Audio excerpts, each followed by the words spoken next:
May be seated. Good morning, everyone. We'll proceed with our next witness.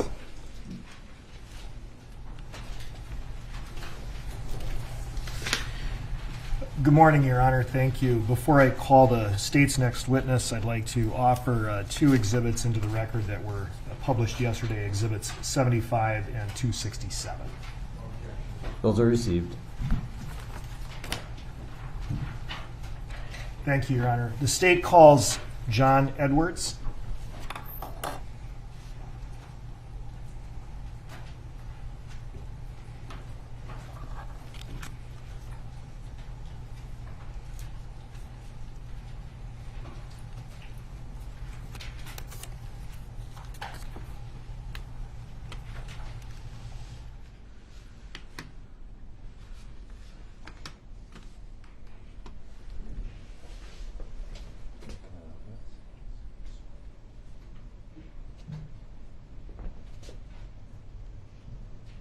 Sir, stand there for a second.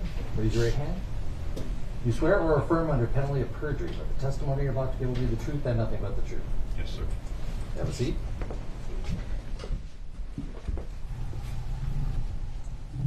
And if you wouldn't mind, we have been having witnesses remove their masks. If you're comfortable with that, we prefer that so we can hear you a little better. Absolutely. And if you could pull up a little bit to the microphone. Right. And start by stating your full name, spelling each of your names. My name is John Curtis Edwards, JON-CURTISEDWARDS. Mr. Thank you, Your Sushik. Honor. Good morning, sir. Good morning. Would you please tell the jury your occupation? Minneapolis Police Sergeant, How long have you held that position? 2007, so approximately 14 years. Not as a sergeant, but as a police officer for 14 years? Yes, sir. All right. So you started as a police officer in 2007. Did you start with the Minneapolis Police Department? I started as a cadet in the cadet program. All right. But that was your 2007. first job in law enforcement? Yes, sir. Right? Okay. You started as a cadet. Describe that experience, if you would. The cadet program is a curriculum designed for those who have graduated college from accredited college to undergo more criminal justice and law classes, as well as partake in skills, as well as various scenario-based simulations pertaining to law enforcement. It's a curriculum designed with the end goal of becoming post-certified by the Post Board. And the post is the Police Officer Standards and Training Board, is that right? Correct. Okay. And that's how you get your license to be a police officer in the state of Minnesota, correct? Correct. After obtaining that, you can be a officer, a licensed peace officer in the state of Minnesota. And you occasionally take... Sorry, you pull up just a little bit. Oh, yes. Not a That problem. doesn't move very well, unfortunately. All right. Thank you. All right. Do you occasionally take continuing education credits to keep your license current? Correct. You do that as part of in-service training, is that right? Correct. Okay. So after you graduated from the academy and became post-certified, what was your job duties? Upon graduating the academy, you are a new officer on FTO. What do you mean by FTO? Every new officer is assigned a FTO, which is a field training officer, and that is usually a veteran officer who for about 4 to 5 months, you're on rotation with a new or with a veteran officer as you learn the ropes. After you completed your field training, then did you become a patrol officer? Yes, sir. And can you please share with the jury the different places within Minneapolis that you were assigned as a patrol officer? So I finished my FTO rotation in the 3rd Precinct, South Minneapolis. From there, I went and was assigned to the 5th Precinct, and that is also South Minneapolis, located off of 31st and Nicollet, where I was a patrol 911 responder, and I primarily worked the night shifts. I worked middle watch shift and our dog watch shift. Our dog watch shift just pretty much means overnights. We started at the nighttime and the shift ends when the sun comes up. So my journey started on the night shifts in the 5th Precinct. Now, through the course of your MPD career, you've been assigned to different units or teams, is that right? Yes, sir. One of those was a community response team, is that right? Yes. I did approximately maybe a year and a half in our CERT team, community response team. That is a unit that's not bound by 911 patrol. That is a unit that's primarily focused on crime patterns that are happening within that precinct. So we did a lot of burglary suppression, robbery suppression, prostitution, things of that nature that were highly focused on specific crimes in that precinct. You've also been assigned to the community engagement unit, is that right? Yes, sir. And could you describe what that unit is? Let me take some water for this. So I was in the community engagement unit for approximately 2 years. Now that unit was a unit that derived from former President Obama's 21st Century Policing Initiative, which pretty much means more community-oriented policing. And that unit that I was a part of was primarily focused on the specific needs of the community. So I worked directly with members of the community, things of like neighborhood watch organizations, a lot of meetings, but it was specific to specific needs of the community, and we weren't 911 patrol.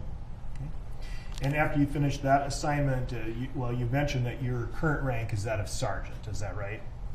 Yes, sir. Okay. On leave right now. And you had to take a test to be a sergeant and then get selected, correct? Yes, sir. And so now you're a patrol sergeant. Where are you currently assigned? I'm on leave right now. Prior to that, immediately prior to starting your leave, what precinct I was were you assigned to the 3rd Precinct dog watch shift, the overnight shift.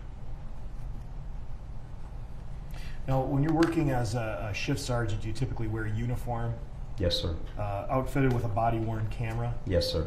Do you have a partner? No. I'm one of 3 sergeants that are on that shift, though, but no partner. Are you assigned a car?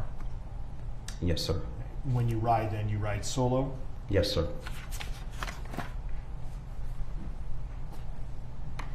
Now, you've, as a Minneapolis police officer, you've signed a certification that you're familiar with various Minneapolis Police Department policies, is that right? Yes, sir. And as part of that, in addition to all of the policies that have been introduced, we're just going to focus on that of critical incident response, all right? Now, when we, looking back to May 2020, you were supervising the dog watch shift. Were you working on May 25, 2020? Yes, sir, I was. Okay. And when do you recall beginning your shift? Like I said, I'm the dog watch shift. Our shift started at 20-30 hours, which is 8:30 p.m.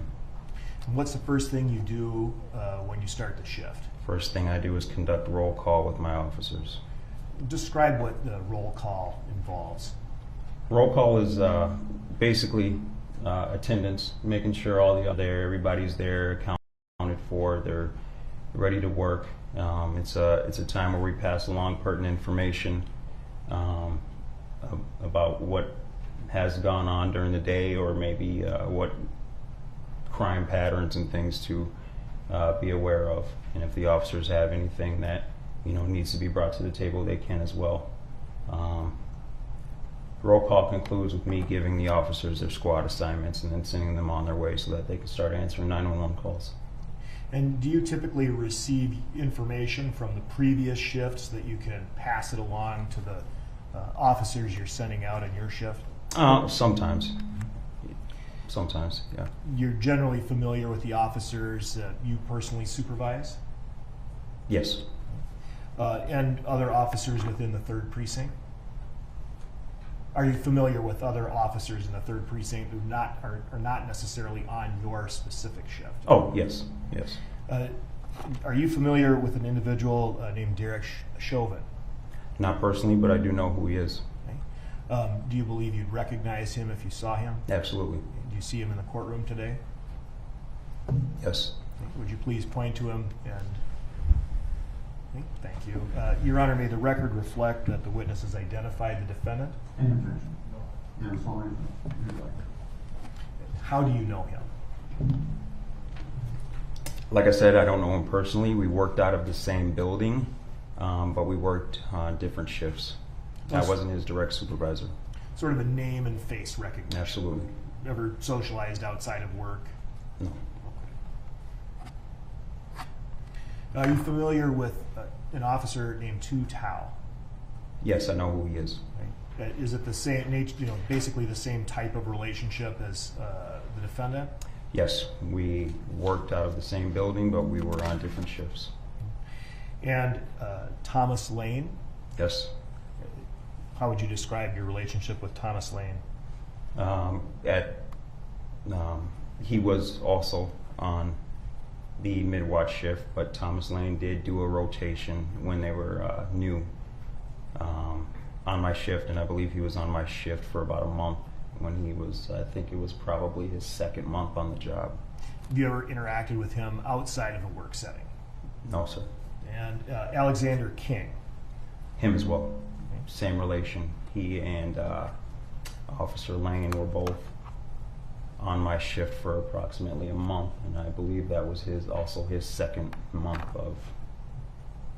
of being on the job. So I'd like That was to... while they were on their FTO rotation. They rotate between different shifts. Thank you. Yeah. I'd like to then bring you back to that roll call on the date of the question. Did you receive a telephone call around roll call time? I believe the phone call was shortly, just as roll call concluded, yes. And who was that phone call from? I received a phone call from Sergeant Pluger, who was the mid-watch sergeant. Do you recall what Sergeant Pluger, let me back up. Did Sergeant Pluger give you information that you relied upon to take further steps in your duties that night? Yes. Okay. What did Sergeant Pluger tell you? Sergeant Pluger informed me that he was at the hospital at that time, and he was with a male that he described may or may not live. Later on in the night, I found out that that male was Mr. Floyd. He said he was down there at the hospital. He asked me if I would be willing to respond to the incident location of 38th in Chicago because he was tied up at the hospital at the time. He asked me if I would respond down there just to make sure, just in case we had to secure that area and make contact with any of his officers that were there on scene still, because this had the potential to be a possible critical incident. Can you describe then what you mean by critical incident? Usually an officer-involved incident where either the officer or somebody else has died, or an officer or somebody else has suffered great bodily harm that later led to death. And based on your knowledge of Minneapolis Police Department policy, what is supposed to happen if there is a critical incident with the crime scene and with the participants? A crime scene is supposed to be secured, which means locked down, and that is for the purpose to preserve any evidence that is there. The involved parties or the involved officers usually are chilling and awaiting escort sergeants so that they can be escorted to an interview room downtown. Appropriate notifications are made. IA homicide, if you will. The upper administration, the area is canvassed, which just means there's a designated amount of officers that are searching the area looking for any witnesses that can give a synopsis of what they saw. And then we wait for the investigators to get there, car 21, and pretty much wait for further information from some of the superiors. Do you take any steps with respect to body-worn cameras and ensuring that those are activated? Absolutely. What do you do? And ensure that everybody's body-worn cameras are active and running at all times. And in this specific case, did you take steps consistent with the procedures you just outlined? Yes, when I arrived on scene, yes. At this time, I'd like to publish Exhibit 1. After you got off the phone with Sergeant Kluger, did you go directly to 38th in Chicago? I told Sergeant Kluger that I didn't mind going down there. I just had to gather some of my things and then I'd head down there. So I believe I got down there to 38th in Chicago at about 9:35 p.m. was when I arrived there. Were you wearing your body-worn camera? Yes.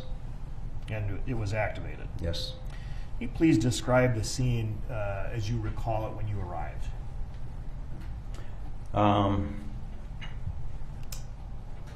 38th in Chicago, so it's kind of a high-profile area. 38th Street and Chicago Avenue are both major thoroughfares in South Minneapolis. When I arrived, the only people that were there were Officers King and Lane, it seemed. There wasn't very many other people around when I arrived there.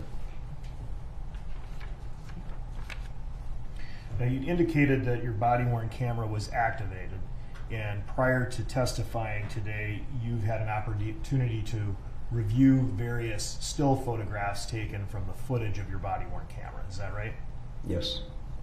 And at this time, Your Honor, I'm going to offer Exhibits 81 through 95, which are images taken from Sergeant Edwards' body-worn camera.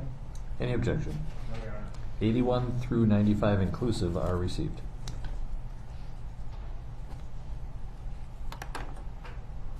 You indicated that Officers King and Lane were at the scene when you arrived. I did. Publish Exhibit 81. Do you recognize the individuals in this photograph, Exhibit 81? I do. And who is this individual? It's Officer Lane. And this? It's Officer King. Can you tell the jury what, if any, interaction you had with Officers Lane and King when you arrived? When I arrived there, I was met by Officer King first. First thing I did was I told him, hey, if your body-worn camera is not on, turn it on now. He did. Officer Lane came out of the car several seconds afterwards, told the same thing to him, and he activated his body-worn camera. All right, so Lane was initially sitting in the car. Yes, sir. Do you know what car? His squad car, the one that's pictured right there. Is that 320? Sure. Is that a squad car assigned to that sector within the 3rd Precinct? Yeah, that's a middle watch squad.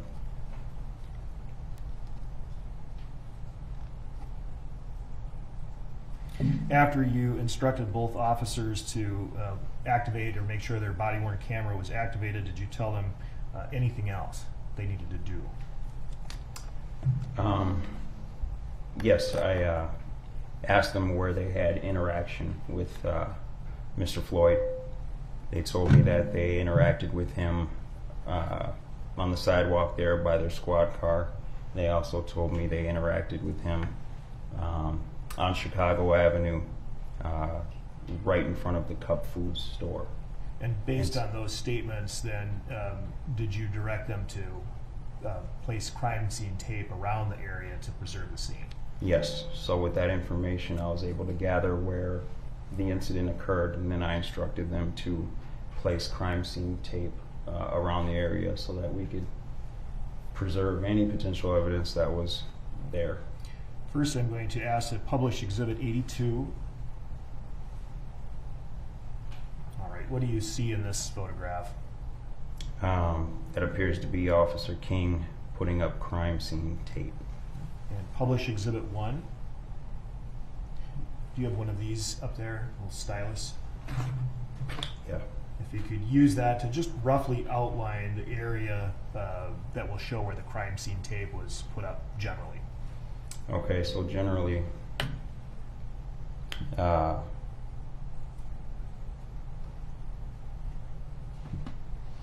their squad was right here at the time.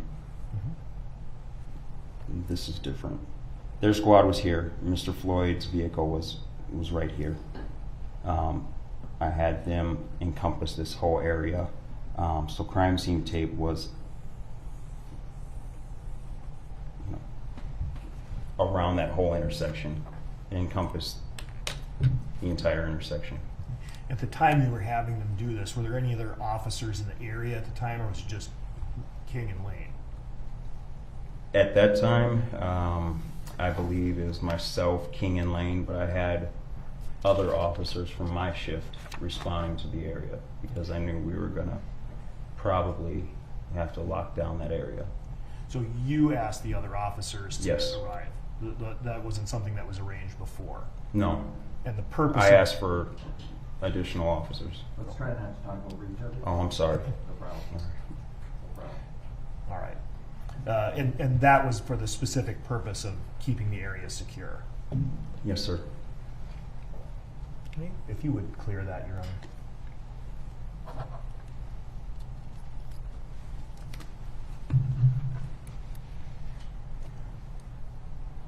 And at some point, did you learn that this in fact was a critical incident? Later on in the night, yes. But you were taking steps to secure the scene as if it were going to be a critical incident before that? Yes, sir. So at this point, did you really know anything about what had happened that caused you to be called out there specifically? No, I didn't know specifics. No, at that point, I had very little specifics. For I example, was waiting for more phone calls from Sergeant Kluger for more direction of what was going on. for example, you didn't know the defendant was involved at that point, is that right? Correct.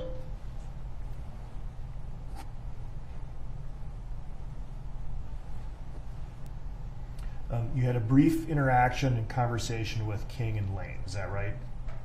Yes. Based then on what they told you, you took some additional steps.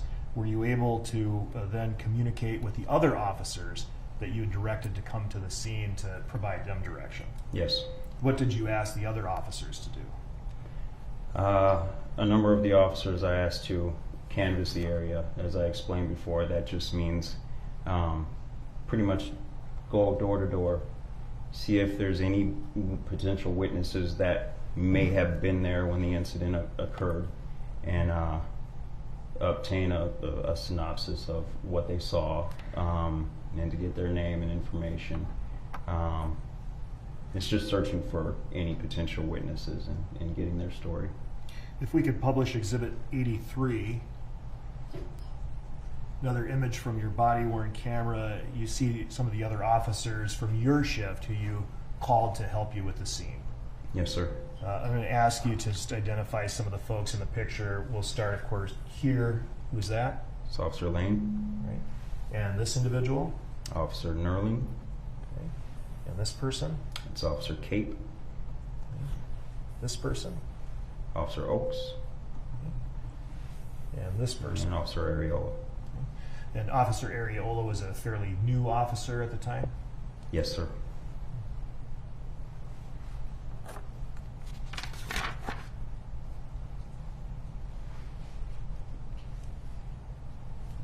Now, would you please tell the jury just sort of the scope of the security you provided to this scene at that time during these it was the early morning hours now of May 26th, is that right? Yes, sir. What did you do?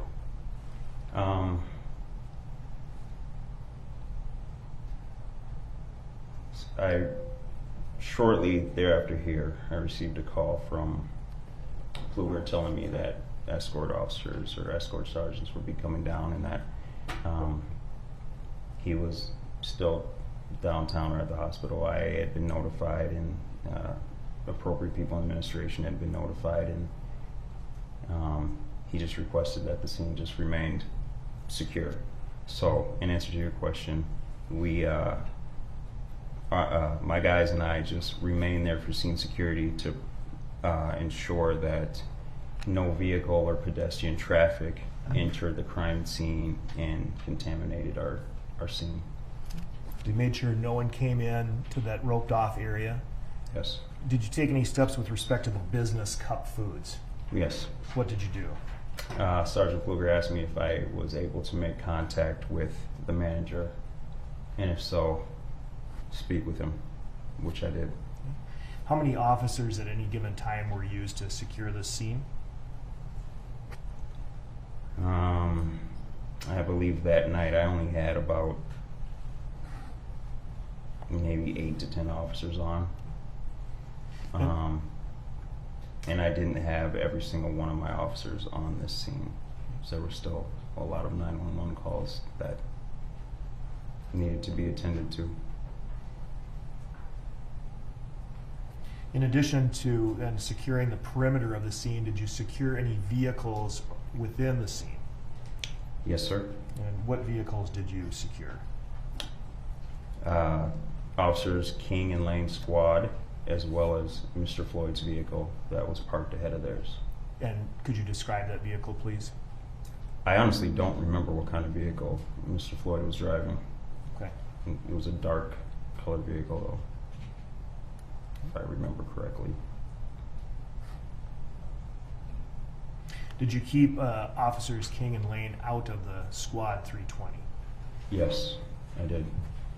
And I told them to leave their belongings inside the squad car. At this time, I'd like to publish Exhibit 84.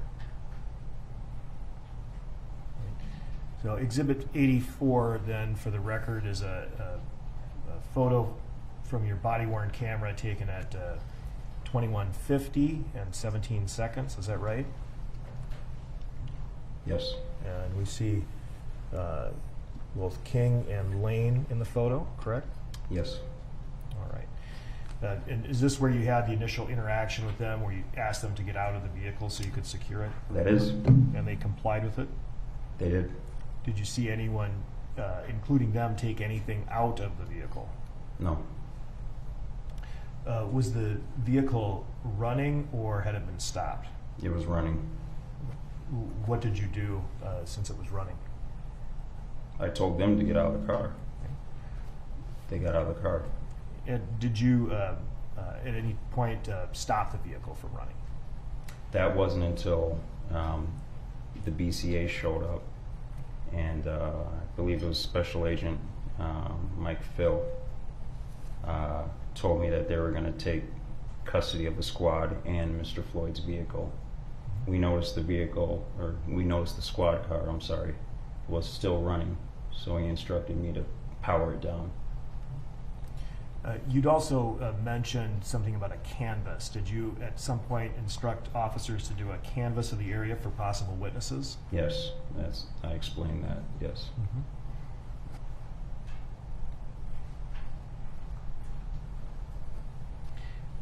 And what, since you didn't know much about what had happened, what were you asking the officers to look for? Anybody that may have been in the area at the time that the incident occurred. We knew that the incident occurred before we got to work, so I guess we were just trying to get lucky. Maybe there was somebody still there that was willing to talk to us, or yeah. Who did you send out to do the canvass? Was it? Several officers. Did that include Areola and Nerling? Yes, it did. They locate any witnesses who are willing to speak with you? What was that? Did they locate any witnesses who are willing to speak with you? Who are willing to speak with me? Yes. No. Did you at any point interact with an elderly or an older gentleman, I won't say elderly, older gentleman at the scene? Yes. Did he identify himself to you, first or last name? He identified himself to me as Charles. He refused to give me his name, his full name. Now, published Exhibit 87. This is another body-worn camera image, not from your body-worn camera, but it shows, who is this? That's me. Okay. And is this Charles? Yes, sir. And this point captures the conversation that you had with him at 22:05 and about 43 seconds. Is that right? Yes, sir. He did not provide any information to you. No, he did not. I explained to him that he'd be very valuable to us if he had something to say or if he saw something, but he told me he refused to say anything and wondered if he was under arrest, and I told him no, and he told me he wanted to leave. And of course, you didn't know whether or not he had spoken with anybody already about this incident. Correct. That was the first time I'd seen him. Did you ask King and Lane to participate in the canvass? No, I don't believe I did. No. What did you ask them to do? I asked them to chill out because later on I knew from Sergeant Pluger that he had a couple of escort sergeants coming down to transport them to interview room 100. Publish Exhibit 85.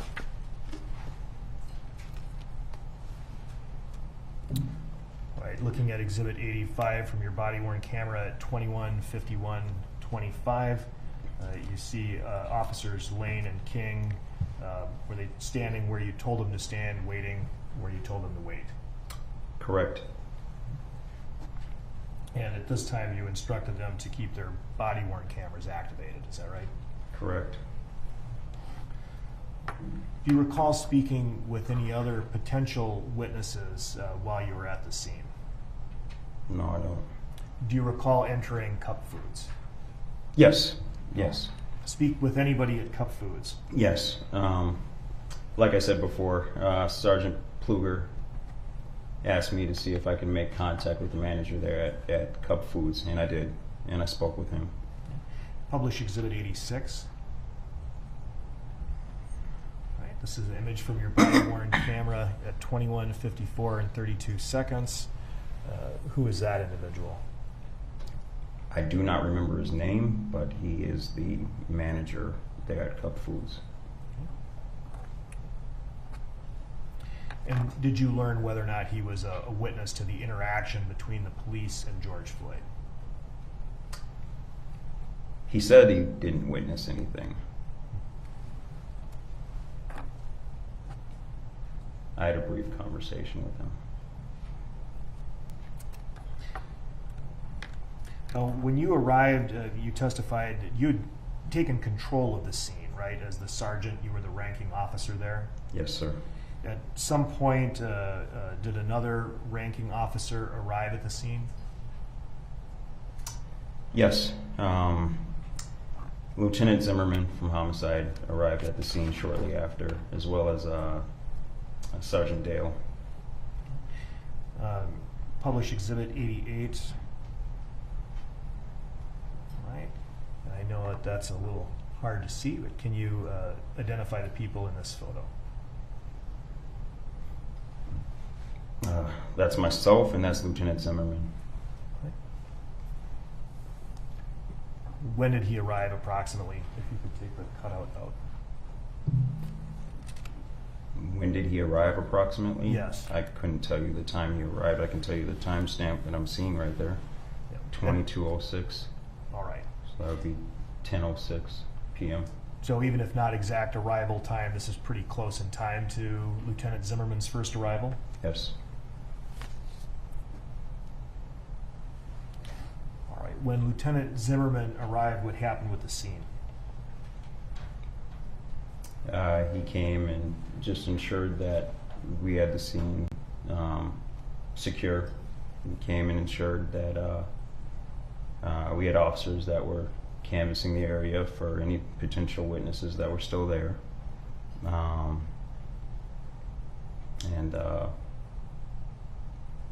Yeah. Did you see Lieutenant Zimmerman interact with either the involved officers, Lane or King? I don't recall seeing him interact with Lane or King. Did you Might have. impart to Lieutenant Zimmerman any information that you had, gathered about the scene or potential witnesses to that point? Can you ask that question again? Sure. Did you tell Lieutenant Zimmerman what you did up to that point to get him kind of caught up on the scene and the witnesses and what steps had been taken? Oh, yes. All right. Did he direct you to take any further steps now he's a lieutenant, so I suppose? More canvassing of the area, and also he wanted more officers there at the scene.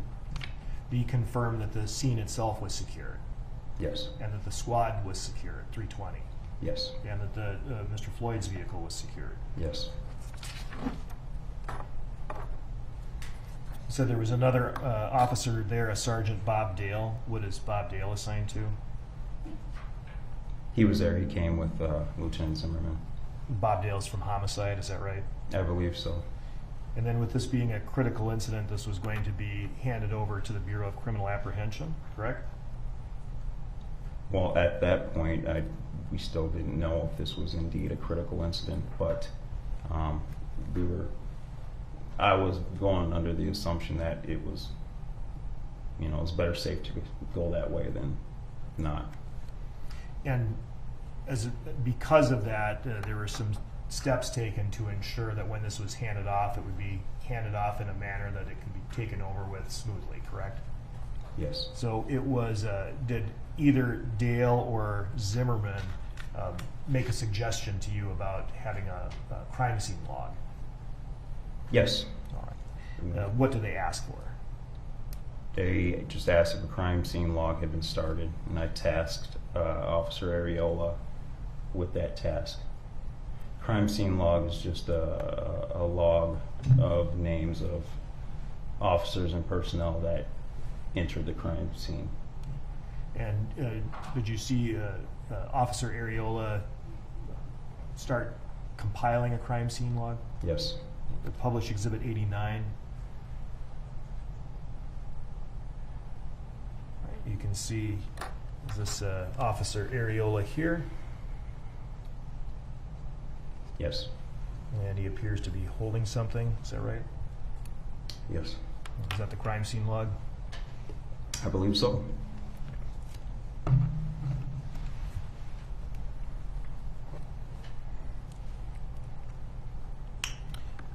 So as you testified, at some point you learned that Mr. Floyd had died, correct? Yes. And do you recall how you received that information? It was later on in the night, Sergeant Dale actually informed me that Mr. Floyd had passed away. Was that pretty shortly after Dale and Zimmerman had arrived? Yeah. Yes. About 10:13 p.m., is that right? It was sometime after Sergeant Dale and Lieutenant Zimmerman arrived. And after that point, were there arrangements made for transport officers to bring Lane and King to City Hall pursuant to critical incident protocol? There were. Did you watch that happen? Yes. Officers Walitsky and Officer Ashoff responded to the scene, and they were Officer King and Officer Lane's transport sergeants. Published Exhibit 90. There's additional body-worn camera footage.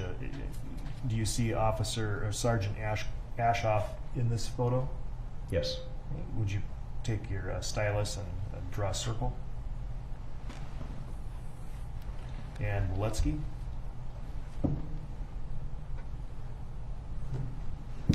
I don't see Waletsky in this photo. Was this so according to the timestamp, 22/18/14, is that right? Correct. Okay. And that was around the time that the transport officers arrived, and I'm assuming the transport would have happened fairly shortly after that. Correct. And they transported Lane and King to, what is it, room 100 within City Hall? Room 100. And was it about, shortly after that, about 15 minutes or so later, that the BCA took over the scene? Yes, I was notified by Lieutenant Zimmerman that the BCA is on their way and they'll be taking over the scene. So we were requested, me and my guys were requested to just stay put for scene security. Do you recall when the BCA arrived? I don't remember what time they arrived, no. Show you Exhibit 91. Do you remember the name of the agent who was involved? Yes, I believe his name was Special Agent Michael Phil. Can you tell the jury what you see here in Exhibit 91? Who are those people? That appears to be Special Agent Michael Phil standing alongside Lieutenant Zimmerman. Okay. Right here? Yes. And that's at 2300. Is that right? Correct. That's the approximate time then that the BCA took over the scene? Approximately. You saw Special Agent Phil have a conversation with Lieutenant Zimmerman. After that conversation took place, did you have a conversation with Lieutenant Zimmerman? I believe I had a conversation with both of them afterwards. Okay. Brief interaction. When did Lieutenant Zimmerman remain at the scene after the BCA took over, or did he leave? Well, he came up to me and just told me pretty much that it's in the BCA's hands now, and they'll be here, and just to ensure that myself and my officers remain on scene for scene security until the BCA tells us they're done with their job and that we can take down the crime scene tape and leave. Publish Exhibit 92. And is this Special Agent Phil? Yes, that is. During the period of time you were speaking with him and getting instruction on what to do with the scene? Yes. Did he ask you to do anything with Squad 320? Yes. What did he he ask told you? me that they were taking custody of both the squad and Mr. Floyd's vehicle, and we noticed that the squad was still running. He asked me to open it up and power it down, which I did. Did you remove anything from the vehicle? No, sir.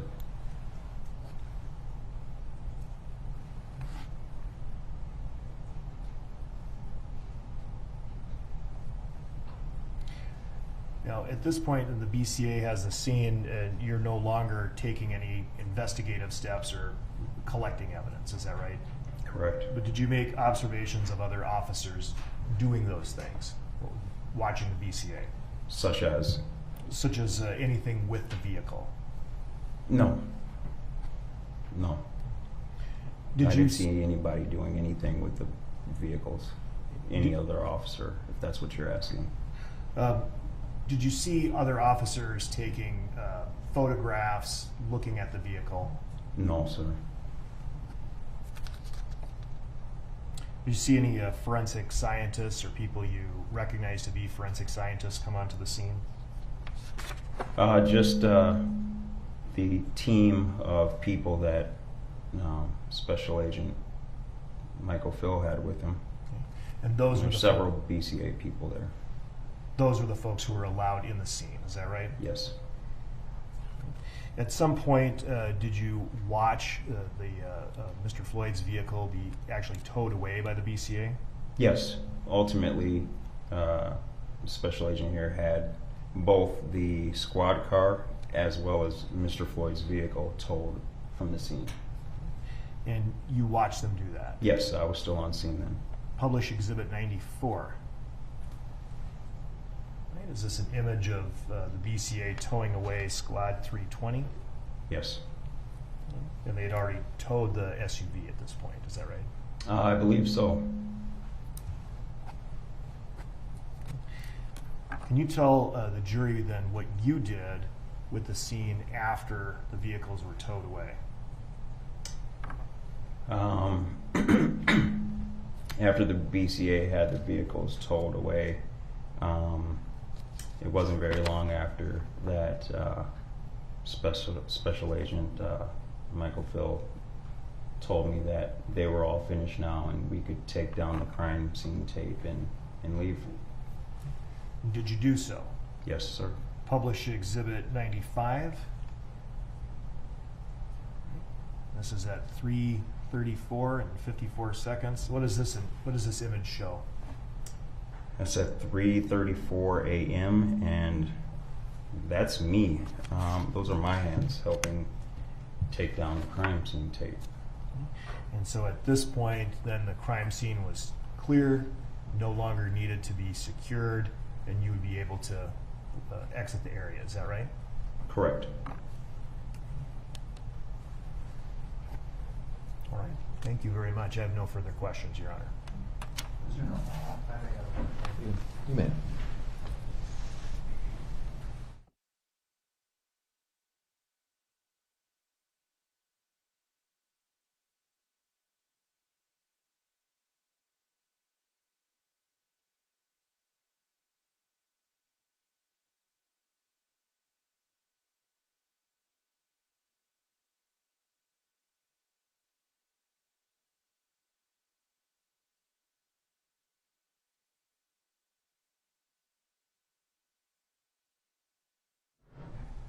I have no questions for the jury. Thank you. Thank you, Sergeant. You may step down. Thank you. All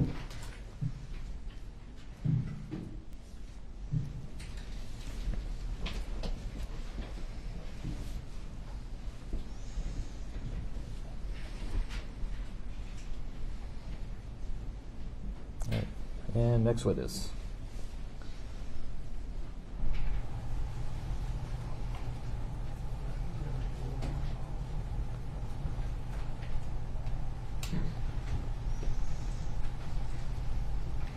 Your Honor, the state would call Lieutenant Zimmerman to the stand.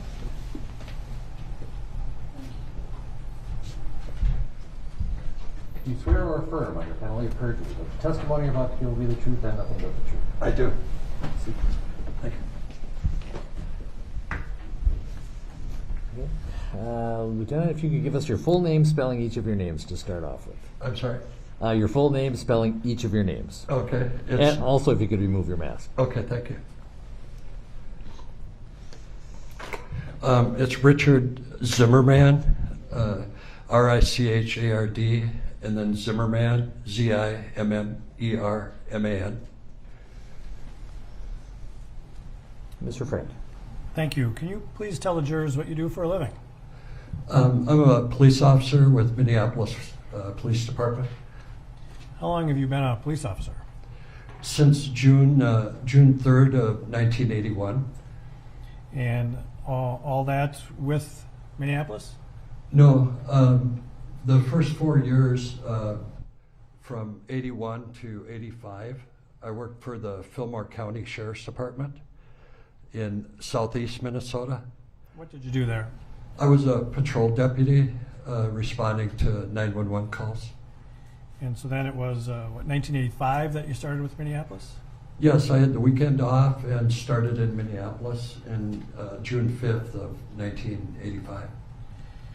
And are you a licensed peace officer in the state of Minnesota? Yes, I am. When did you first obtain your license? I'm sorry? When did you first obtain your license? June 3rd of 1981. And as a police officer, having that license, are you required to do certain things to maintain that license? Yes. What kinds of things do you have to do? We have to do continuing ed, like any other professional license.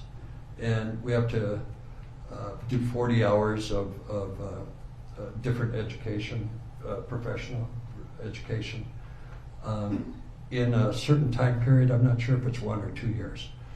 And if you don't, somebody's going to let you know, right? Yes, they will. And so, since 1981, have you done all that's been required to maintain your license? Yes, I have. When you started with the Minneapolis Police Department in 1985, what was your job? What were your duties? I was a patrolman.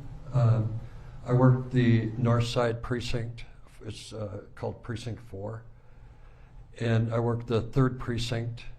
It's called Precinct 3, of course. And then my permanent assignment was the 5th Precinct, which is like Franklin, Nicollet, Hennepin Avenue, Lake Street.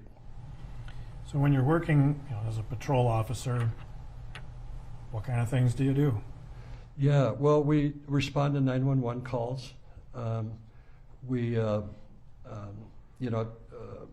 deter crime, or try to deter crime, I should say. Yeah, that's kind of what we do. Traffic control, that kind of thing. You're out on the streets every day, Yes. at least every day you work, right? Yes. And so then, did your job duties change eventually? Yes, in 1990, crack became really prevalent in the late 80s, and so I joined the crack team in the 5th Precinct, where there were 4 officers and a sergeant, and we would do search warrants, looking for drugs, that kind of thing. And so what year was that? I'm sorry. Pardon me? What year was that? 1990 to 1993. And what did you do then in 1993? I took the sergeant's exam and passed it, and was assigned to the adult sex crimes unit.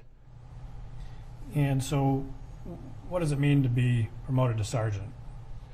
Well, you take a series of tests, and once you're promoted, you express your interest as patrol or investigations. And so I talked to the lieutenant in charge of the sex crimes unit and expressed my interest. So you mentioned having to take an exam, Yes. just like sitting down and, like we do in school, taking an exam. Yeah, it was a written exam, and once you pass that phase, then you would take an oral exam, and then you were given your scores. And so you became a sergeant. Did some supervisory responsibilities come with that? Yes. Can you just describe for the jurors, like what kinds of responsibilities a sergeant takes on? Yeah, well, as a investigative sergeant, you're assigned a case to follow up with the victims, and you do search warrants. And when you're doing search warrants, you have officers that assist you. So you'll assign them duties that, such as, assisting with the search warrant. And also have responsibilities to make sure the officers underneath you are properly trained? Yes, absolutely. Yeah. And, when I would do search warrants, I would explain to the officers that we don't want anyone to get hurt, either the officers or the subjects. And so, just continuing with your history, then you went into the sex crimes unit as a sergeant, and subsequent to that, did your responsibilities change? Yes. Can you tell the jurors about that? Yeah, in 1995, the homicide unit was expanding because of the amount of murders that were occurring in Minneapolis in 1995. So they brought in myself and one other guy from the robbery unit, and we were assigned partners in the homicide unit. And which unit do you currently work in? 1995. No, which unit do you currently work in? Oh, yes, I'm sorry. The homicide unit. So from 1995 to today, you've been in the homicide unit? Yes. And did you, at some time during that period, receive another promotion? Yes. Tell the jurors about that, please. Yeah, in 2007, I took a lieutenant's exam, or 2006. I took the lieutenant's exam, and that's a series of, again, written tests and oral. If you pass that phase, then you go on to the oral interview phase, and you're notified of your results. And so you were promoted to lieutenant? Yes, I was. So how did that change your responsibilities and your job duties? Well, usually when you're promoted, you're assigned to a different unit than you worked. But they asked me to stay in the homicide unit because of my experience. And so I took over the job in 2008, November of 2008. And the duties are, I get called for every death, suspicious death, deaths where, it's clearly a homicide, deaths where officers have any question about how a person may have died. I go out to the scenes. And do you also supervise other officers? Yes, I do. You just describe for the jury, your responsibilities in supervising other officers. Yes, we have, right now we have 12 detectives in homicide that make up 6 teams. They work with a partner in homicide, and they're on a rotation basis for being on call. They're on call Monday through Monday, and when a team is on call, I'll go out to a scene, assess, what the death may be involved, and I'll call the on-call team to come in and start working the case. So you still respond to scenes? Yes. But you also supervise the work of the investigators? Yes. I every morning when I come in, I'll pull up, it's called pulling up the cases, and we pull up every death report in Minneapolis, and I'll look through each report, and I'll assign a case that I might have some questions about, and I'll talk to the detectives, explain why I think this needs to be looked into, and that's Monday through Friday kind of thing. And so are you their direct supervisor then? Yes. So you started with Minneapolis Police Department in 1985. Yes. Do you know where you are in terms of seniority in the Minneapolis Police Department? Yes. Where is that? I'm the #1 officer in seniority. I hate to say that, but I am. Understood. Were you called out to a scene on May 25th of 2020? Yes. And do you recall, why you were called to that scene? Yeah, homicide responds, or I respond initially to critical incidents. And a critical incident can be anything from a death to a serious injury of either officers or the public. And so I was called in on this one. So were you technically on duty at that time? I was at home, and I was notified by my commander of this incident that happened at 38th in Chicago. And so then did you respond to that scene? Yes. And do you recall about what time it was that you arrived at the scene? It was a little bit after 9 p.m. And the location of 38th in Chicago, were you familiar with that location at that time? Yes. Fair to say no stranger to calls of violent incidents at that intersection? Yes, absolutely. And when you arrived, can you just describe for the jury what you first saw when you arrived at that location? I arrived on 38th Street, and I parked on the southwest corner on 38th Street.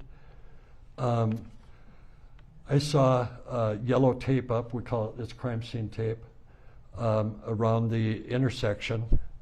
I saw Sergeant Edwards, who I know from work, on his cell phone.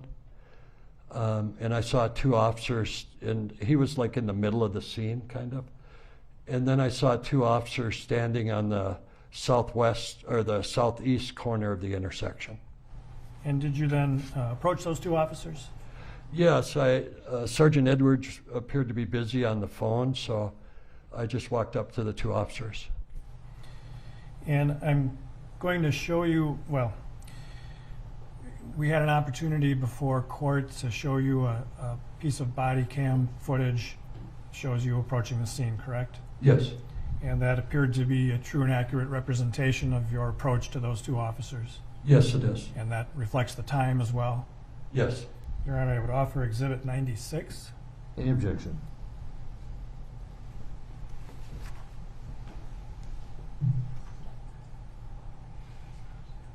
No objection. 96 is received. And then we'll publish 96.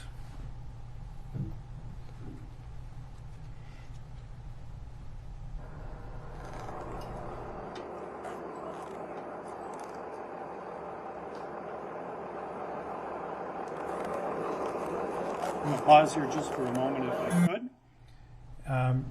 This is the intersection of 38th and Chicago, Yes. and it looks like the time reflected here is 21:56. Yes. So for those of us who have difficulty with that kind of math even, what is the real time that we would call? Yeah. It's 4 minutes to 10. Okay. So it was a little closer to 10 when you arrived? Yes. And there is an individual, I know it's dark and it's kind of hard to see, but do you know who the individual is in the crosswalk there? I don't know. Okay. And all right, let's continue.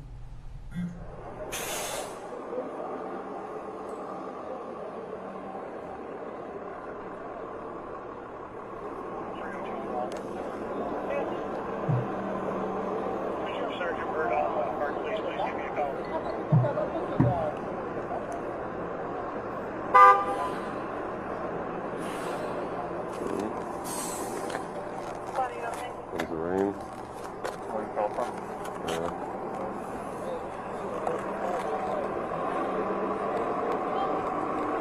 I want to stop right here if you could, please. And just for the record, at 21:56:53, you see across the intersection there appears to be a person walking towards us. Yes. And do you know who that is? That would be me. All right. And we'll continue, please. Get in.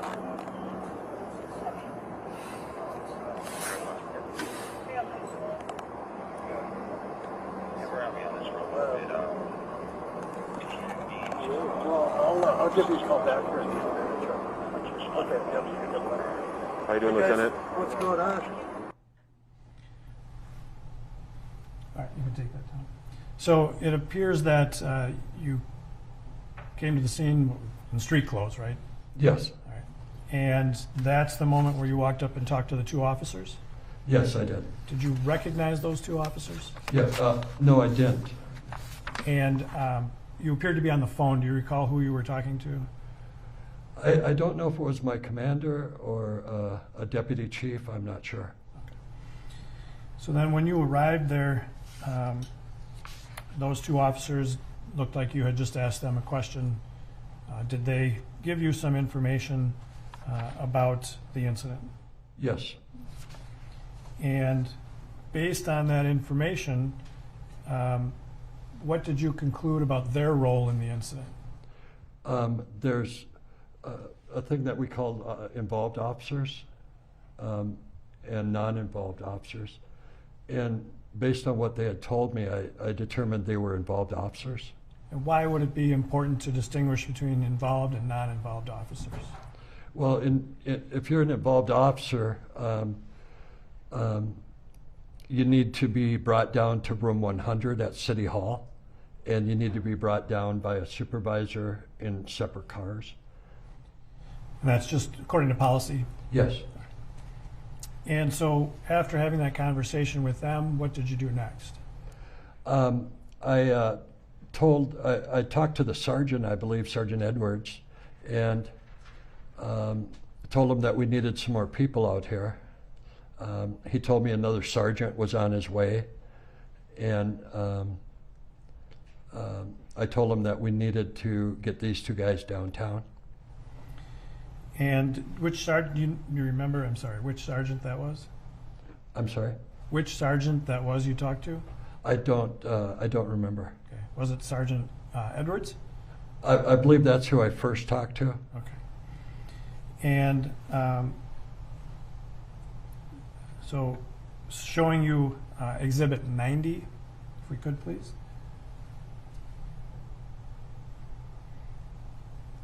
And this is a photograph for the record of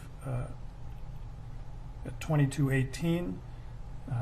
This is you speaking on the phone at that time, correct? Yes. All right. And so here you're still dealing with things at the scene, is that right? Yes. All right. And so we can take that down, I guess, thanks. The sergeant that you talked to, what kinds of things did you ask that sergeant to take care of? I asked the patrol sergeant to arrange to have the two involved officers brought down to room 100, and that we needed some more officers at the scene. And why did you think you need more officers at the scene? To search for any possible witnesses or video. And so then after having that conversation, what did you do next? I had called in two of the sergeants from homicide, the on-call team, to assist me. And as you were doing that, did you undertake any other actions to try and identify things that might be helpful for the investigation? Yes. Like what? If you stand in the center of the intersection and you'd look for, first of all, you look for video cameras that may be hanging from different buildings, or in this case, milestone cameras. What is a milestone camera?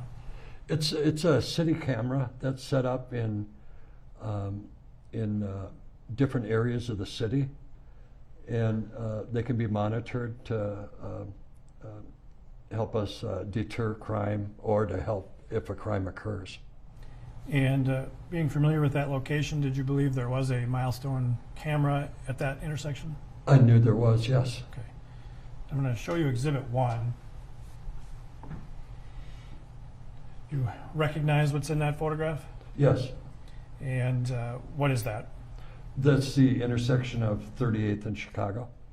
Do you know, can you show the jurors, if you want, you can write on the screen, there should be a little stylus there in front of you, where that camera is located? I believe it was right here. Okay. And how is it mounted, or where is it mounted? You know, I'm not sure if it's on a light pole or under a light pole, but it's mounted up high. Some kind of pole there. Right. Okay. In fact, sometimes we call them pole cameras for Yeah. the obvious reason. Yes. The older guys do that. Older guys and me, is what you mean. When you were at the scene, did you learn more about the condition of Mr. Floyd, the subject? I did. Could you recall when, in your time there, you learned about that? It was after Sergeant Dale arrived. And so, Sergeant Dale, one of the sergeants you called in to assist? Yes, Sergeant Bob Dale is one of the homicide teams that I called in. And so this was after you had arranged the transport officers? Yes. And what did you learn about his condition? That Mr. Floyd had died. And were some decisions made about what would become of this investigation based on information? Yes. And what was decided? That the BCA would be in charge of the investigation, the State Bureau of Criminal Apprehension. And when that decision is made, what's the role of Minneapolis police at that scene? Well, First, it's to support the BCA investigative team with whatever they might need that night. And also it's to secure any witnesses that we may find to see if they would be willing to talk to the BCA. Also, it's when you're at a scene, trying to locate any video cameras again and filling in the BCA agents that arrive. And in fact, at some point, did BCA agents arrive? Yes. And when they arrive, just describe a little bit for the jury what the process is and upon their arrival. Yeah, the BCA agent generally or specifically in this case? Just generally. Yeah. When the BCA arrives, they'll come up to you for a briefing, and you tell them what you have at the scene, what you've learned, and where people are at. You know, like in this case, the officers were brought to room 100, that kind of thing.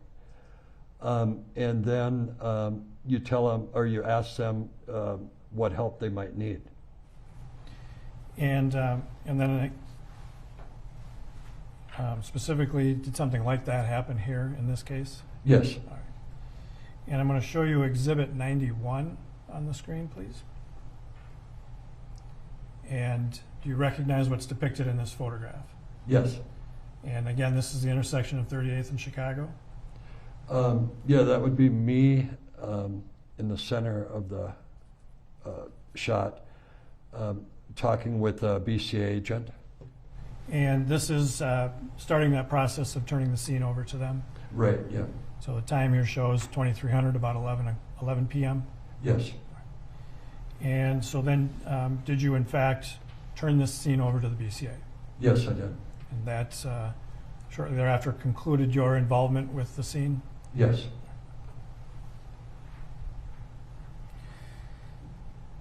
You talked earlier about the training you need to do to maintain your peace officer's license, correct? Yes. And as a Minneapolis police officer, you know, where do you get that training from? Well, we'll get it from our training unit. We'll also get it from outside sources, you know, different schools that are being put on, some that are specific to homicide, some that are, you know, a one-day course, some may be a 2-week course, that kind of thing. Does that training include instruction on the use of force? Yes. And how often do you get instruction on the use of force? Once a year. And how many officers have to go through that use of force training every year? Every officer on the police department. That includes the guy who's number one in seniority? It includes me, yes, absolutely. And when you, well, let me ask it this way.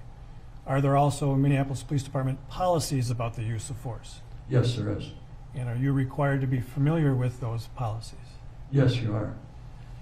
And when you do that use of force training, does it cover the policies as well? Yes. Do you also do some physical activity, taking people down and rolling around? Yes, we have a mat that we use at our SOC center, and it's like a huge wrestling mat. And are you familiar with the use of force continuum? Yes. Is that part of the Minneapolis Police Department use of force policy? Yes, it is. Can you just describe in general what that means to the jurors? Yeah, so basically the use of force continuum is guidelines, or it's policy actually, that we have to follow. And it's when, for instance, when you arrive at a scene, no matter what the scene, the first level, the lowest level, would be just your presence at a scene in uniform. The next step up may be your verbal skills that you've learned to help diffuse a situation or learn information about whatever the situation is. The next step would be like a soft technique, escorting the person by their arm, that type of thing. The next level would be a hard technique. That's where you would use your, you maybe have to use your mace or handcuffs, that kind of thing. And finally, the top level on the continuum is deadly force. And so those levels change, how, under what, or for what reasons might that change? Yeah, well, if you're, say you arrive at a scene and somebody's pointing a gun at you or shooting at you, of course you go to the top level, and that's how they may change. So it's relative to the threat. Right, yes. And are there different kinds of force that officers can use? Yes. And have you ever, in all the years you've been working for the Minneapolis Police Department, been trained to kneel on the neck of someone who is handcuffed behind their back in a prone position? No, I haven't. Is that, if that were done, would that be considered force? Absolutely. What level of force might that be? That would be the top tier, the deadly force. Why? Because of the fact that if your knee is on a person's neck, that can kill him. And in your training with the Minneapolis Police Department over the years, have you received training on restraining people? Yes. Including the use of handcuffs? Yes. And when you are handcuffing somebody, when you handcuff them, what is your responsibility as an officer with regard to that person? Well, could I give you an example? Okay. Well, let me ask you this again. If you, as an officer, according to the training, you handcuff somebody behind the back, what's your responsibility with regard to that person from that moment on? That person is yours. He's your responsibility. His safety is your responsibility. His well-being and is your responsibility. Once you handcuff somebody, does that affect the amount of force that you should consider using? Absolutely. How so? Once a person is cuffed, the threat level goes down all the way, to they're cuffed. How can they really hurt you, Well, certainly there could be circumstances when a cuffed person could still be combative. Oh, absolutely, yeah. But you getting injured is way down. What do you mean by that? Well, if you're, you could have some guy try to kick you or something, but you can move out of the way. That person is handcuffed, and they, the threat level is just not there. So by handcuffing somebody, you've taken away some of their ability to harm you. Absolutely.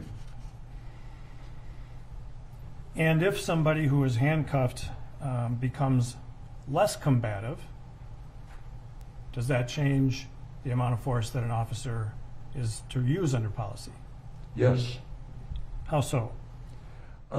Well, if they become less combative, you may just have them sit down on a curb, or the idea is to calm the person down, and if they are not a threat to you at that point, you try to, you know, to help them so that they're not as upset as they may have been in the beginning. In your 30 years of training with the Minneapolis Police Department, in your experience, have you been trained on the prone position? Yes. And what has your training been specific to the prone position? Well, once you secure or handcuff a person, you need to get them out of the prone position as soon as possible because it restricts their breathing. When you handcuff somebody behind their back, well, as part of training, have you been handcuffed behind the back? Yes. And have you been trained on what happens to individuals when they're handcuffed behind the back? Yes.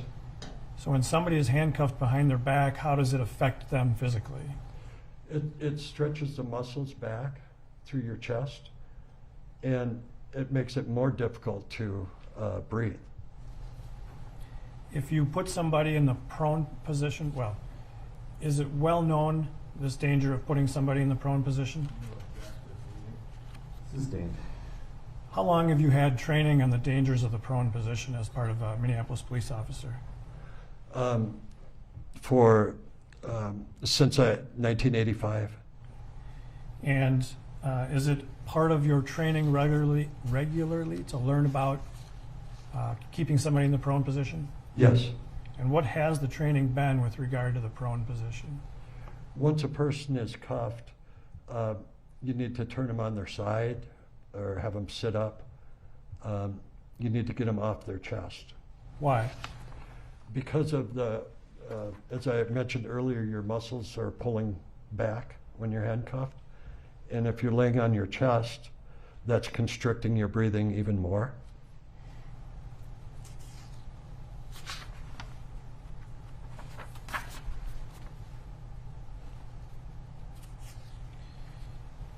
In your training as a Minneapolis police officer, are you provided with training on medical intervention? Yes. I assume you're not, taught to be paramedics, but you receive some level of training.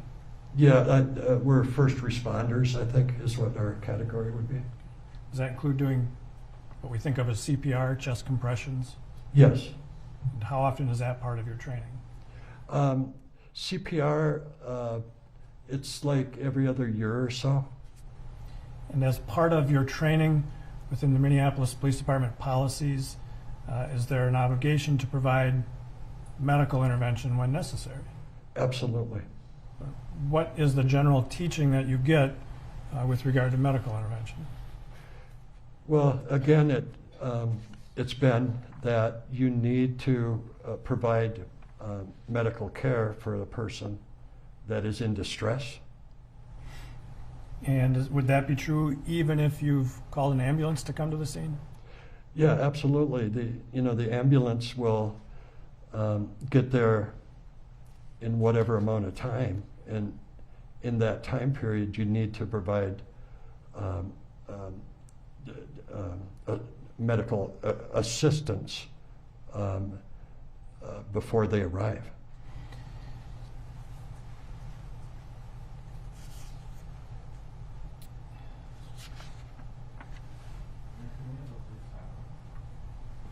Why don't we take our mid-morning break? Members of the jury will take our 20-minute mid-morning break. The attorneys and I will deal with the issue while you're off break. And Lieutenant, you may step down if you wish.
Just a reminder, you're still under oath. Yes, sir. Thank you, Your Honor.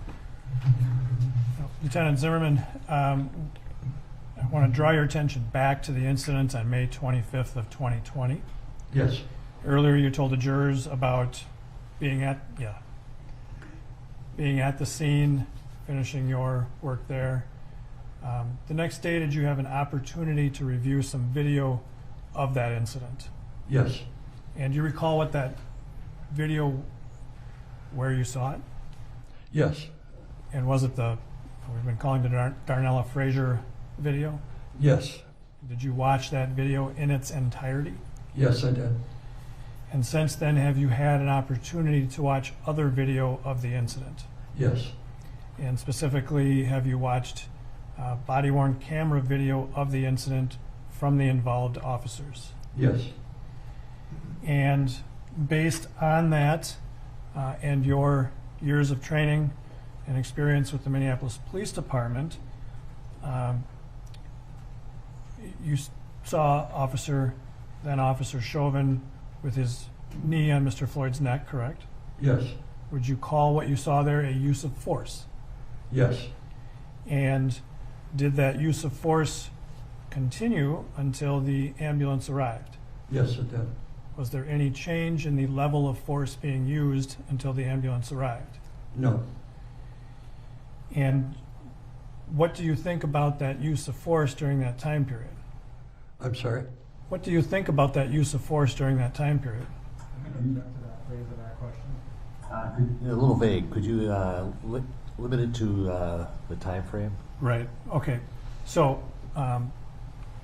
based on your review of the body-worn camera videos of the incident, Yes.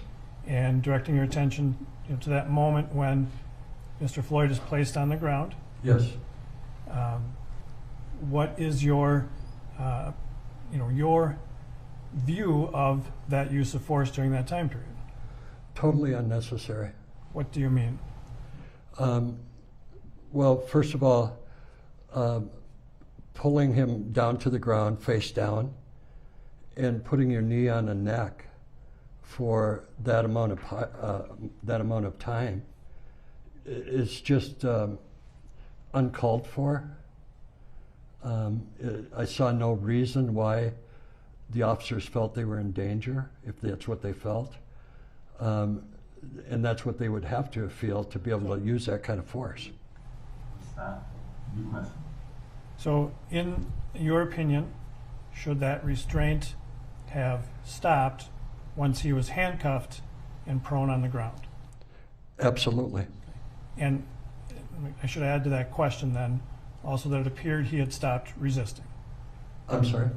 And it appeared that he had stopped putting up any resistance. Absolutely, I would stop. I have nothing further, Your Honor. Mr. Nelson.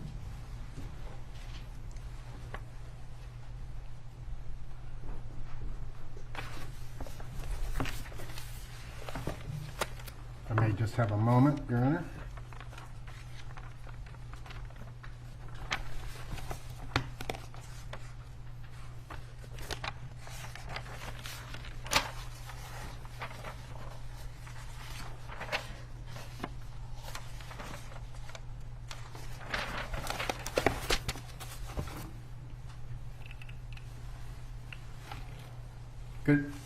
Good morning, Lieutenant Zimmerman.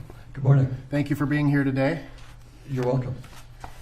So you testified that you have been a Minneapolis police officer since June 5th, 1985, correct? 1985, yes. And prior to that, you were with another agency? Yes.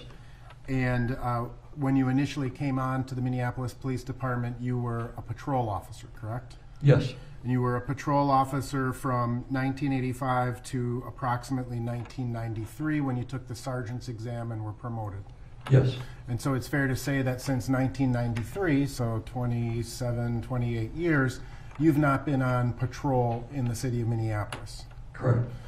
Your assignments have been investigative in nature, correct? Yes. And generally speaking, an investigative role is more of a follow-up type role, right? Yes. So an incident occurs on the street, It gets assigned to a detective, and then your job is to investigate the circumstances of that incident, right? Yes. And so it's fair to say that since 1993, you've not, other than perhaps for ceremonial reasons, you've not worn a uniform on a daily basis. Well, I don't know if I would call it ceremonial. Well, I had to wear a uniform. You have to wear a uniform from time to time, but your daily role is as a clothed police officer, correct? Yes. And you're not out patrolling the streets, making arrests, things of that nature. No. All right. And it's fair to say then that your experience with the use of force of late has been primarily through training. Through what? Your training. Yes. All right. Meaning you're not out actively, other than perhaps arresting a homicide suspect, you're not out actively patrolling and arresting people for less serious offenses. No. Right.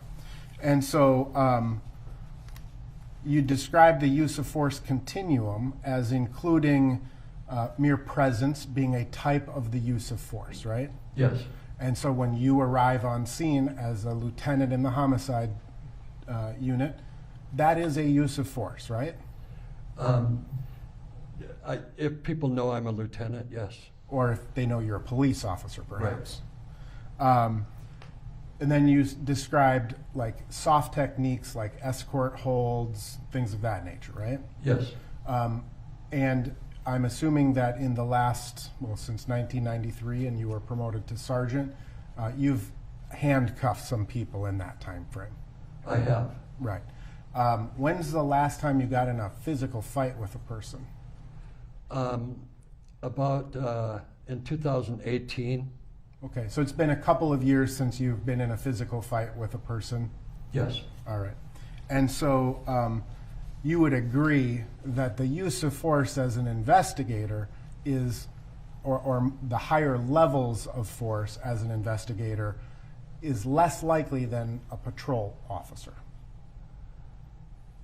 I'm sorry, I don't understand your question. I'll rephrase it. The frequency with which you have to use higher levels of force as an investigator doesn't happen all that often, right? Correct. And so your experience generally as a use of force or involving the use of force is primarily in this annual what's called defensive tactics training, right? Yes. And the defensive tactics training is one of the requirements you need to use or to complete in order to maintain your license as a police officer, right? Yes. And you would agree that, or I'm presuming that since 1985 until the present day, tactics have changed as a police officer. Some tactics have changed, yes. Right. And it's fair to say that you are not a trainer in the Minneapolis Police Academy relevant to the use of force, correct? That's correct, yes. You do not teach other police officers defensive tactics. No, I don't.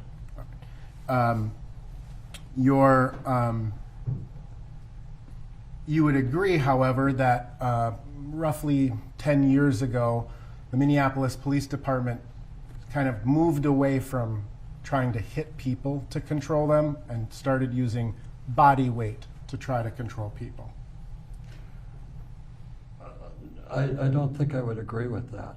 Okay, so you think that, I mean, within the arsenal, so to speak, of a police officer, it's as common to punch or strike someone in the use of force as it is to just use what are called takedown moves or body weight pins. Yes. Okay, and that's been throughout your entirety of your career? Yes. Okay, and so, and you're basing that again on your experience as just going through the defensive tactics requirements. Right. All right. And again, as a lieutenant and the #1 senior officer in the Minneapolis Police Department, I'm presuming that your understanding of the use of force involves the Minneapolis Police Department policies on the use of force, right? Yes. And the Minneapolis Police Department policies are designed, at least based on your understanding, to address the legal requirements for the use of force. Yes. And so there are factors, correct, to determine whether or not a use of force is proportional, reasonable, things of that nature, right? Correct. And what we look at in any particular case is the totality of the circumstances. Agreed? Yes. So there's lots of different information that a police officer has to use in order to determine the level of force to be used under which circumstances. Yes. Agreed? Yes.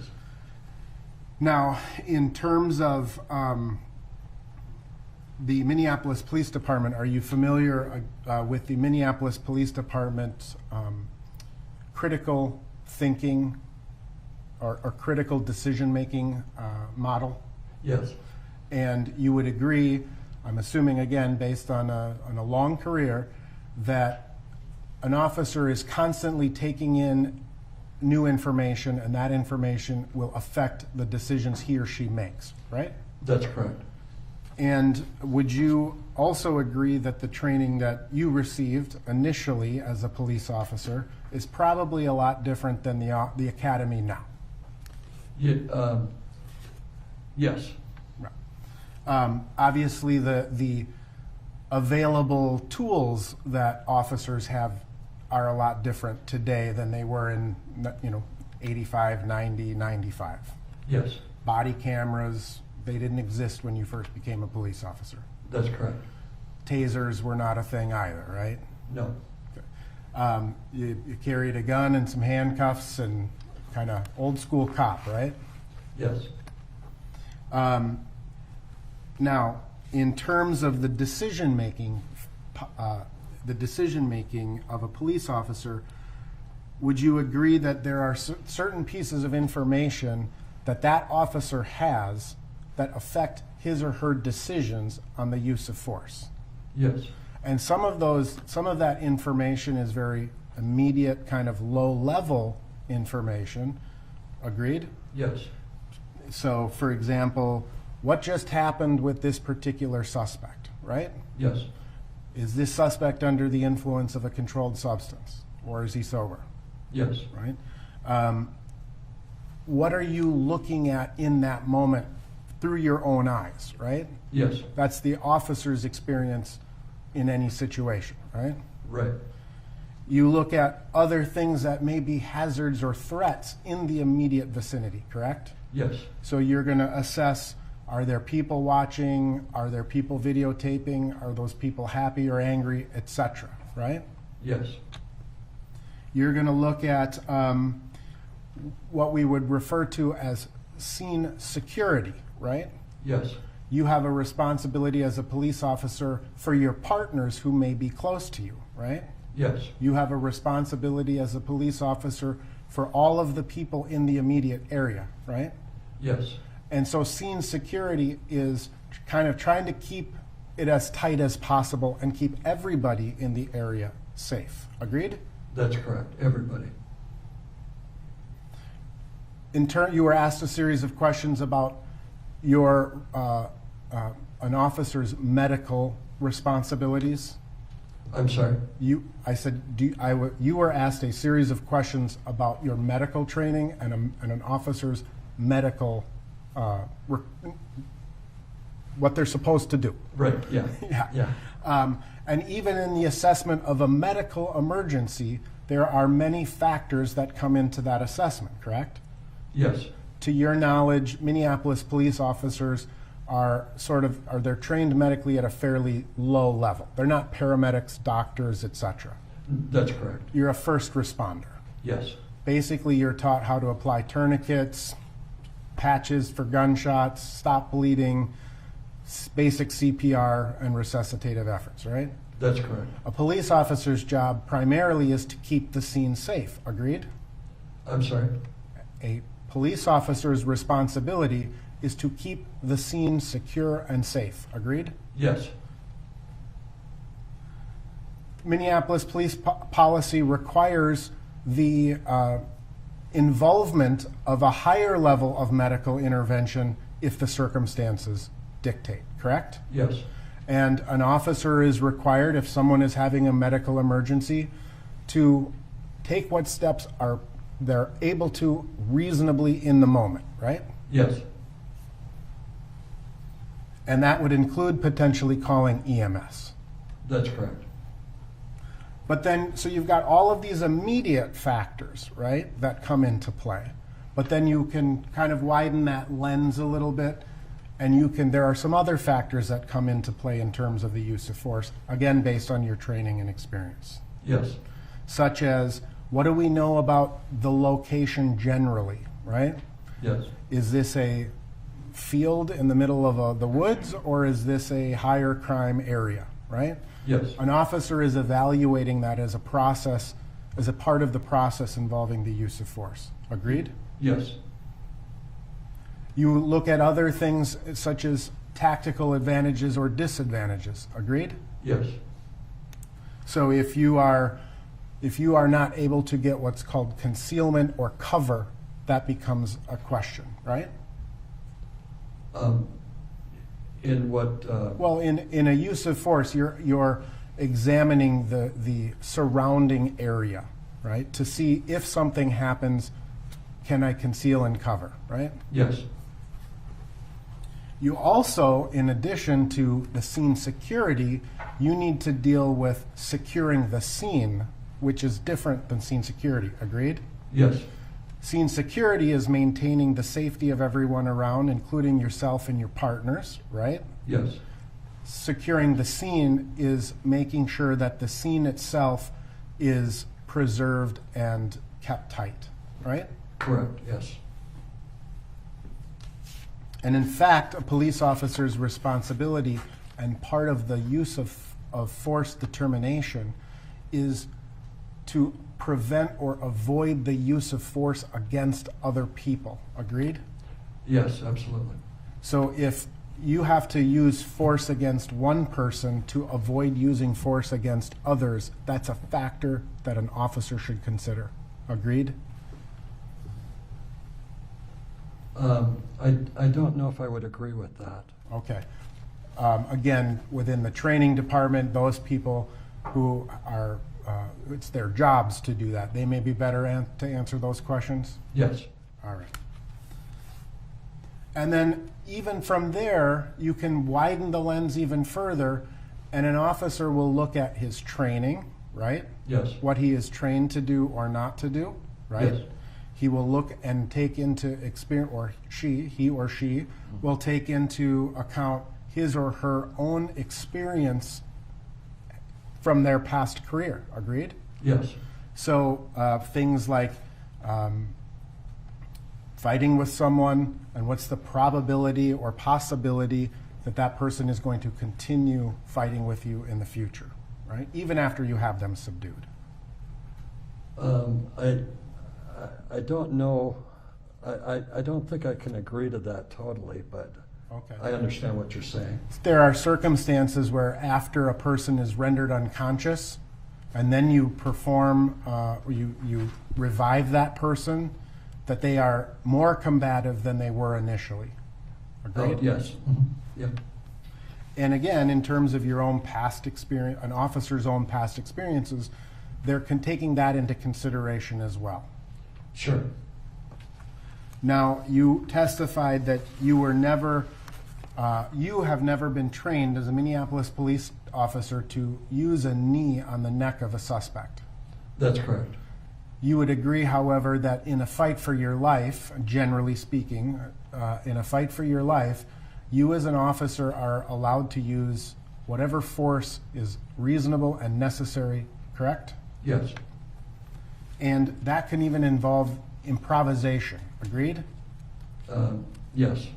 Minneapolis Police Department policy allows a police officer to use whatever means are available to him to protect himself and others, right? Yes. So if there's a paint can sitting on the table and someone is attacking, you can use that paint can as a weapon. Yes. And in fact, you have been trained in the prone handcuffing techniques, correct? Yes, And it's your testimony that Minneapolis Police Department has never, ever trained anyone to put their knee across the shoulder and to the base of the neck? I didn't say that. Okay?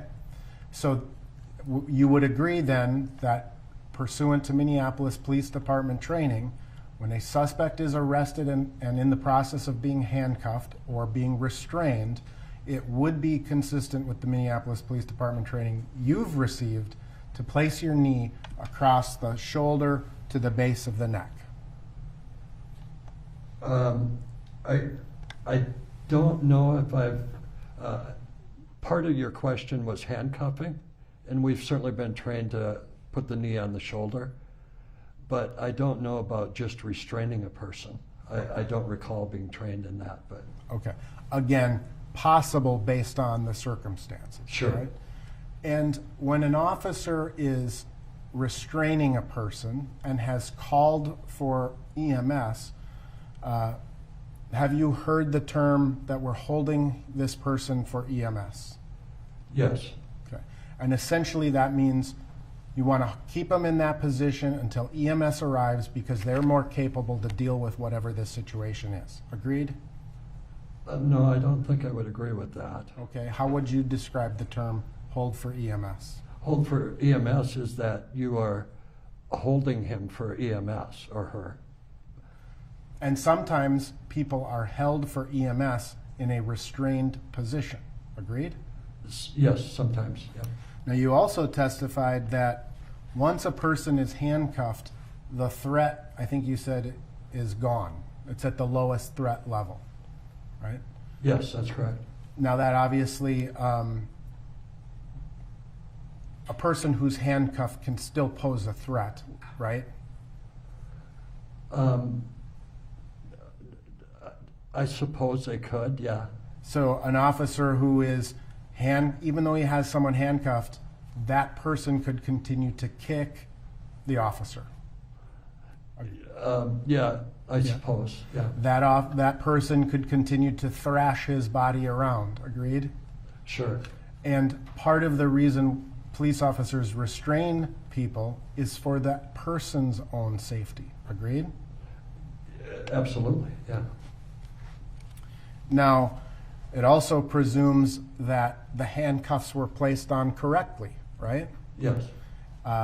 Sometimes in a struggle or an attempt to handcuff someone, handcuffs aren't placed on properly and they can pop open or be too big for a suspect, right?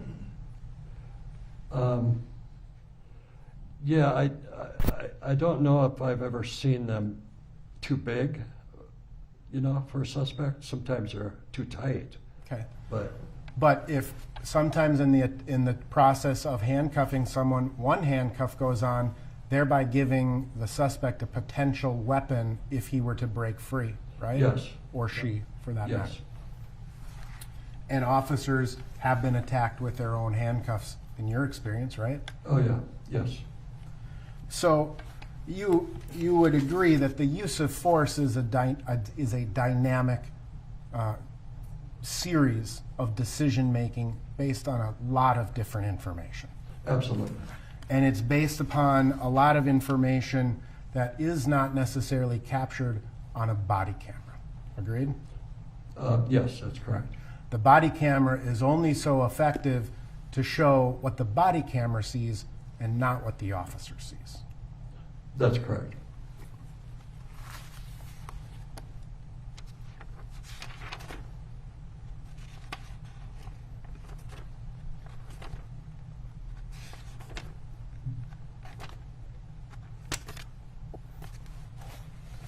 Now, in terms of what you did in this particular case, essentially, you would be are you what's called Car 21? Is that the homicide unit? And No, it's not. Car 9? I don't know. No. You're just homicide. There's some car associated with homicide, right? Yeah, yeah. What car is that? We would be car, well, it would be like car 112 or 108 or 110, Okay. that kind of thing. All right. So you got called, or you were made aware of this incident back on May 25th of 2020. You understood it to be a critical incident, correct? Yes. And it is Minneapolis Police Department policy to turn over the investigation of any critical incident, or the majority of critical incidents, we should say, to the Bureau of Criminal Apprehension, right? Yes. And that is to avoid any potential conflicts between the involved officers, right? Yes, that's right. And so your role, you heard this call came out, and you kind of self-assigned to show up here? Yes. And you did that because you wanted to make sure the scene was secure, right?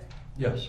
To make sure that the officers who had responded to the scene were doing the things that they should be doing in connection with a critical incident, That's correct. such as roping off or tying off the tape, or taping off the scene, I should say, right? Putting up crime scene tape? Yes. Yes. Not permitting citizens to come wandering through the scene, right? Yeah. Canvassing the area, I think you said. And ultimately, your role in this particular case was limited to a couple of hours of time, making sure those things were done, and until BCA agents arrive and you handed off the scene, right? Yes, that's correct. All right. And it was not until later that you were asked to review the body-worn cameras of the officers and consider the use of force, right? Yes. And it would not be within your normal role or job duties to do such a use of force analysis, right? That's correct. I have no further questions. Redirect.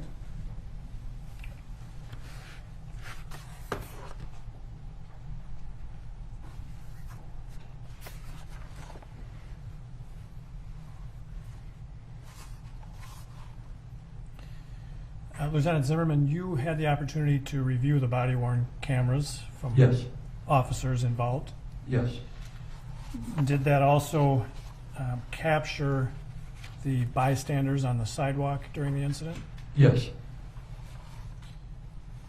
Was there something about that group of bystanders that in your assessment was sort of, an uncontrollable threat to the officers at the scene? No. Would there be a way, or, well, I mean, I ask it this way. Would there be other ways for officers to deal with bystanders? Yes. And could that include calling for backup? Yes. Would the presence of multiple officers at a scene be a relevant fact for an officer to consider when using an amount of force on a handcuffed and restrained subject? No. It shouldn't be. Well, but if there's some concern about the crowd, would it be relevant that there were other officers already at the scene? Oh, I see. Yeah. No, it doesn't matter, the crowd, as long as they're not attacking you. The crowd really shouldn't have an effect on your actions.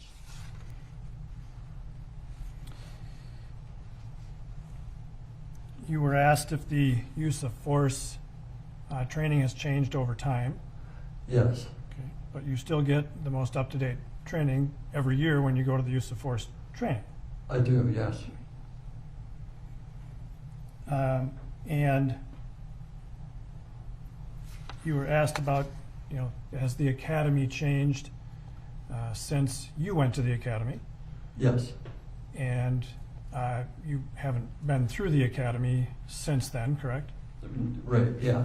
But you have some familiarity with how the academy trains new officers. Absolutely. And do you think that academy training provides appropriate training for officers? Yes, it should. And would provide the most up-to-date training on the use of force for Minneapolis officers that take the academy type training? Yes.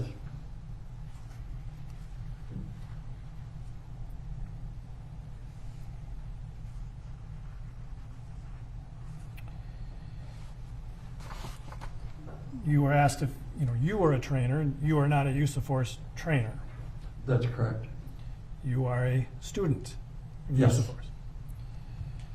And, but it's your testimony that based on all the training you go through every year, it's well known that the prone position is dangerous. Absolutely, yes. Doesn't take a trainer to be able to say that. You've learned it. Yes, And that's been something that's been trained repeatedly. absolutely. That hasn't changed.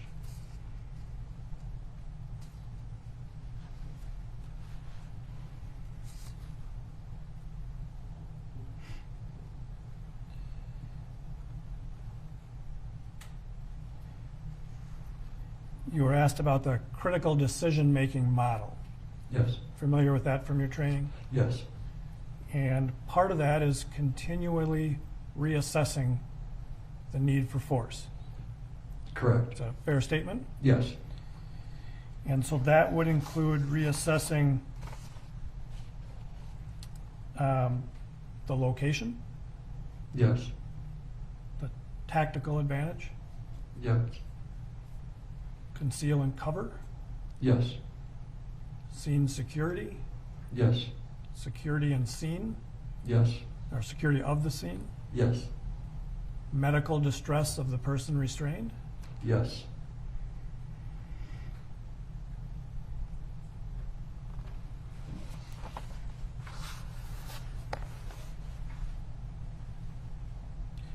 When you watched the body camera videos, did those videos capture those types of circumstances relative to the restraint of Mr. Floyd?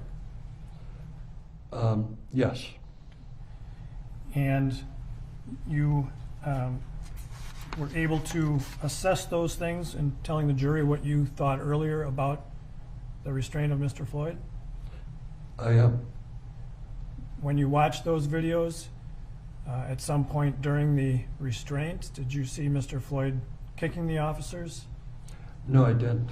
It may have happened initially, but after that, did you see any kicking? No, none.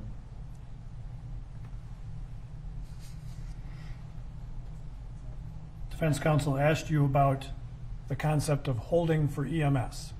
Yes, So sometimes it's necessary to keep the person there so they can receive medical treatment. that's correct. Does holding for EMS excuse an officer from providing medical attention that they've been trained to provide?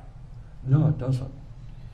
Does holding for EMS excuse officers from continuing to use this decision-making model about the use of force? No, it doesn't. Does holding for EMS excuse officers from using other resources like other officers at the scene to No. deal?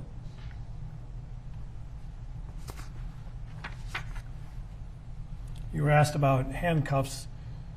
If handcuffs are not properly locked, can they tighten? Yes. Can they loosen?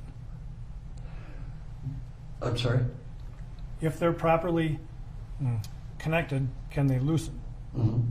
They can come open. But if they're locked, can they still tighten? That's right. If they're not, I think the term is double locked. Right, yes. And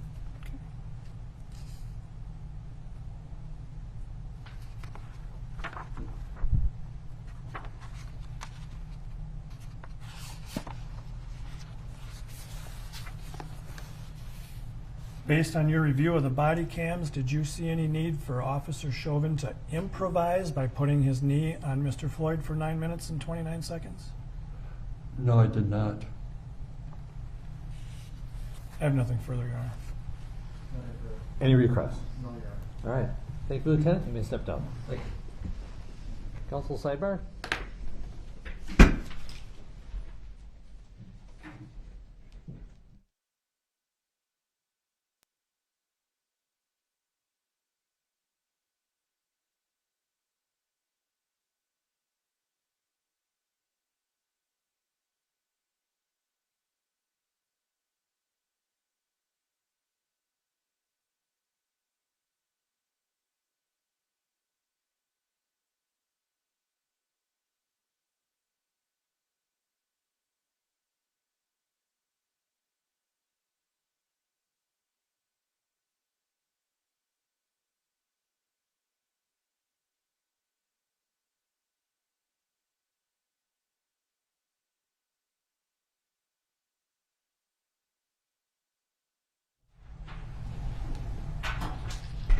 Right. Members of the jury, that's going to do it for today. So we're going to release you, adjourn for the day, and return hopefully to start 9:15 on Monday. We have a motion before that we have to deal with, so it might be 9:30. But let's shoot for 9:15. All right? Thank you. Have a good weekend.